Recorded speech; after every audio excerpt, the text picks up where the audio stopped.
సంఘటన ఏదైతే ఈరోజు కోర్టులో జరిగినటువంటి ఒక ఏదైతే డెవలప్మెంట్ ఉందో దానికి కాంగ్రెస్ ప్రభుత్వము పూర్తిగా బాధ్యత వహించాలి. చిత్తశుద్ధి లేనటువంటి ఒక ప్రభుత్వం కాబట్టి ఈరోజు ఈ పరిస్థితి ఈరోజు ఎదుర్కొంటున్నారు తెలంగాణలో ప్రజలు కానీ ఓబీసీలు కానీ. ఎవరైనా మీరు న్యాయవాదిని అడగండి, ఎవరైనా అడగండి, మీరు ఈ ఒక రకమైనటువంటి ఒక తొందరపడి ఎందుకు మీరు తీసుకువచ్చారు? ఒక 10-15 రోజులు అవదే 3 నెలలు పూర్తిగా అవుతుండే కదా. ఈరోజు నేను నిన్న ఇవాళ పూర్తిగా వాదన నేను ఆన్లైన్లో. ఆ ఆన్లైన్ అయిన వాదనలో ఇదే వచ్చింది, మీరు ఎందుకు వెయిట్ చేయట్లేదు, ఎందుకు తొందరపడుతున్నారని చెప్పేసి. దానికి సమాధానం లేదు. ఇది ఈ యొక్క ప్రభుత్వం తీరు. ప్రతిదీ కూడా రాజకీయ కోణంతో ఆలోచిస్తూ ఉన్నారు. ఈరోజు ఎంత నష్టం జరిగింది ఒక సామాజిక వర్గానికి అనేది ఒక్కసారి ప్రభుత్వం ఆలోచించాలి. ఏదనంటే బీజేపీ అడ్డుకుంటుంది, రాష్ట్ర అధ్యక్షుడు అడ్డుకుంటున్నాడు, వాళ్ళు అడ్డుకుంటున్నారు, వీళ్ళు అడ్డుకుంటున్నారు, పేర్లు మాత్రం తీయటమే. కానీ అసలు మీరు అక్కడ మైండ్ అప్లై చేశారా? మీరు తలకాయలు దాన్ని పెట్టుకుని పనిచేశారా? వాస్తవంగా తెలుగులో మాట్లాడాలంటే అప్లికేషన్ ఆఫ్ మైండ్ లేదు ఈ యొక్క తెలంగాణ ప్రభుత్వానికి.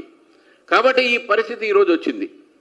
మిత్రులారా, ఈరోజు భారతీయ జనతా పార్టీ ఇప్పుడు కూడా 42% రిజర్వేషన్లకు కట్టుబడి ఉంది. మీరు సుప్రీంకోర్టు అయినా పోతారా, ఎక్కడ పోతారా?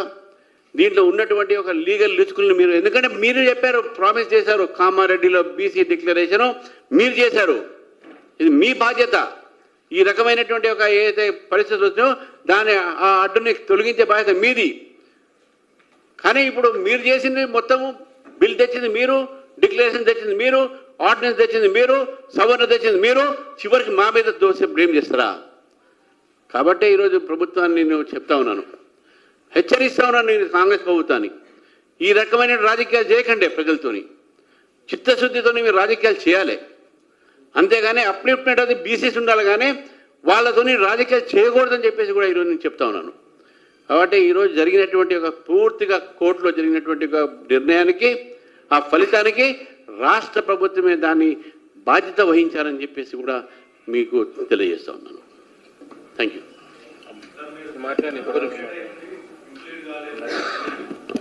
ఆర్ కృష్ణయ్య గారు మా ఎంపీ కాదా?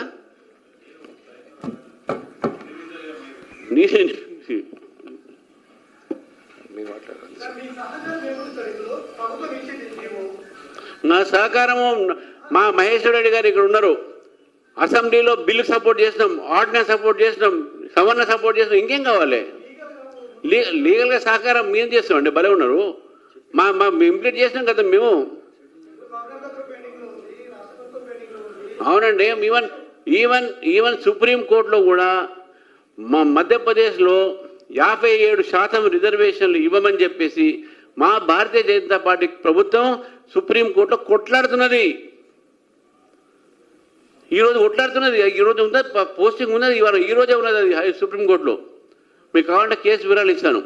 57% ఈరోజు మధ్యప్రదేశ్ రిజర్వేషన్లు ఇస్తే అక్కడ కూడా హైకోర్టు ఇదే విధంగా స్టే అనే రకమైనటువంటి ఒక చేస్తే దాన్ని సుప్రీంకోర్టు ట్రాన్స్ఫర్ అయింది.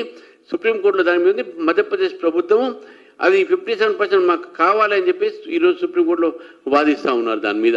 కాబట్టి మీ సిద్ధం ఉన్నామని చెప్తున్నాం కదా. మీడియా మిత్రులందరూ ఊకే మీరే అడుగుతూ ఉంటారు, మేము చెప్తూ ఉంటాము. కాళేశ్వరం మీద 2 ఏళ్ళు టైంపాస్ చేసిండు. ఒక ఇది వేసిండు కదా, కమిటీ వేసిండు, ఘోష్ కమిటీ రిపోర్ట్ ఇచ్చింది. కేసీఆర్ ఖాందాన్ మొత్తం బందిపోటులు దోసుక తినడానికి కాళేశ్వరం పెట్టినాడు ఆ రిపోర్ట్లో. యాక్షన్ ఏది? మీ ఛానల్ ఎందుకు కాముకున్నాయి? ఎగబడతలేరు ఎందుకు? ఆగండి. సిబిఐ ఇప్పుడు 2 నెలలు ఏం బీక్కినట్టునా? బిగ్ టీవీ కదా ఇది. 2 నెలలు ఏం బీక్కిరు కాంగ్రెస్ వాడు? ఆగండి. సిబిఐ చేసే పని సిబిఐ, నువ్వు నేను ప్రశ్నించడానికి సిబిఐ ప్రశ్నించడం మనం లేమిడా. నీ ప్రభుత్వం ఏం బీక్కింది అంటున్నా. ఒకటి ఈ కార్లా కేటీఆర్ ఏమేడు? ఎందుకు బేకారైంది ఈ కార్? కవిత రిజిగ్నేషన్ యాక్సెప్ట్ చేసిర్రా? బిగ్ టీవీలో హైలైట్ చేయండి ఇది.